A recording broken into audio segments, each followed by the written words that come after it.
T.I. apparently approached a comedian for making jokes about him. This is true.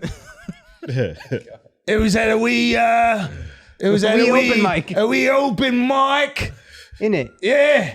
It was. But there's a video that came out for it. I actually spoke to the girl and I spoke to T.I. this morning separately, but and it was interesting.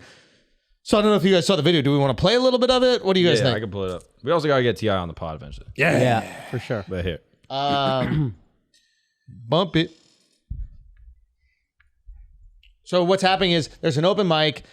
What happened beforehand is, I'll do a little setup, I guess. What happened beforehand is that he came in to pop into the mic. He did some time. He got off. She starts making fun of him. He makes fun of her hair in her hair in like the hat. And she responds with, you got to talk about those allegations. So then he goes, nah, we're not going to talk about that right now. And then it's nothing to charge me for. Or no, shut the fuck up for a second. Hey, listen. No. As many times as you talk on that shit, nigga, I'm gonna check your motherfucking ass as long as it takes. Nigga, when you stop talking about it, when you stop playing with me and mine, I'ma stop saying something. Nigga, ain't no motherfucking case, ain't never been no. He's just dancing on stage. Yeah. Cause I ain't did nothing wrong. Now, and my wife ain't did. So the backstory is they had like a little kind of beef or whatever, I think. Even before this, he thought that they squashed it. That's why he came to her mic, was doing some time. Maybe he did a longer amount of time.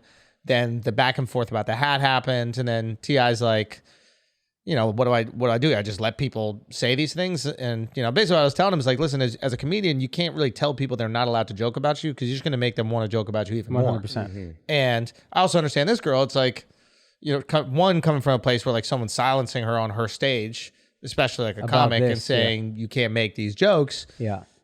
It's fucking sucks, dude. It fucking sucks. But I told him, I was like, dude, you don't want to be the guy that says you can't joke around about me. Because then all comics are going to want to joke around about you, and they're not going to look at you as a real comic. 100%.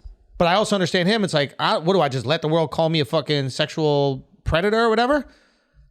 But you also got to keep perspective on like this is an open mic or whatever this is, like a small show. Yeah. It's not like this is going to, you made it go viral by acting like this. Yeah. It would have just died right there. Yep. You kind of got to let it sit. And that's the thing.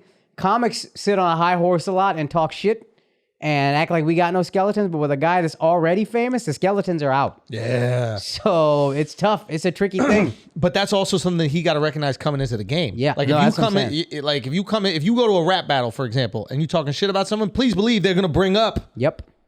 You're crazy as shit. Yep. So these are the costs of coming to the game and going back and forth with somebody. You might never know, they might drop some crazy shit on you. You can't not expect that. Yeah. Yeah, it's like you don't get to do everything on your own terms in life. Yeah.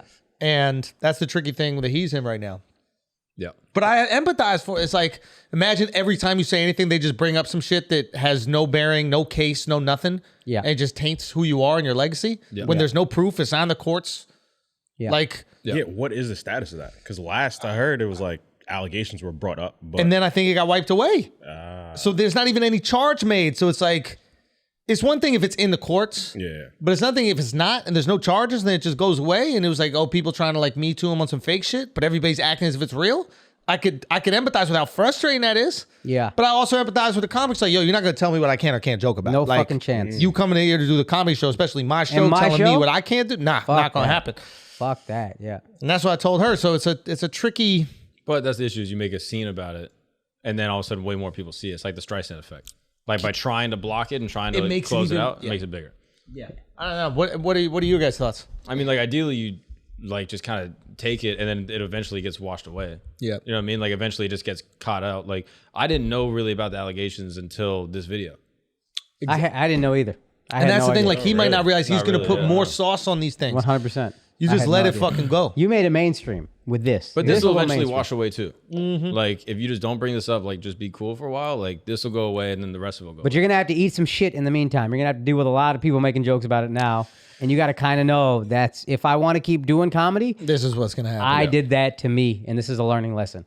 And then in a few years, hopefully, people stop doing that shit. Yeah. Especially if you laugh at it. Assuming that's all untrue, which he's claiming like the whole thing's bullshit, and there's no like legitimate charge in the courts. Yeah. And another thing that happened later in the video is like he goes on stage and like takes the mic from her. Yeah, which is, you can't. And he doesn't, he's like hugging her first, and then he just rips the mic. But it's like, nah, bro, you can't do that. You can't go up to comedians. You can't touch them, and you definitely can't remove microphones from comedians, especially you're coming as a comedian. Yeah. But I understand he's coming from the rap game where it's like fighting for your identity and your persona and your narrative is everything. Yeah. Someone talks shit about you, you got to come back with a song. Yeah. So he's applying that to the comedy game. You come back with jokes. Yeah.